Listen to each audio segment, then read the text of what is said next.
உன்னை சரணடைந்தேன் நீயே கதி சிவசக்தி என யாதரி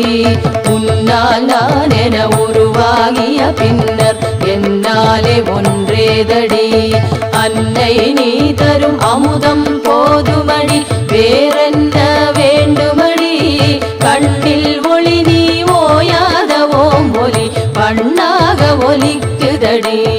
நான் யார் என்றதும் நீதான் நான் என்றே ஓடோடி வந்தாயடி நீ யார் என்பதும் நெஞ்சில் நின்றதும் கண்டேன் கருணாகரி தேன் போல் இனித்தது தேவினின் குரலது வான்வழி வந்ததடி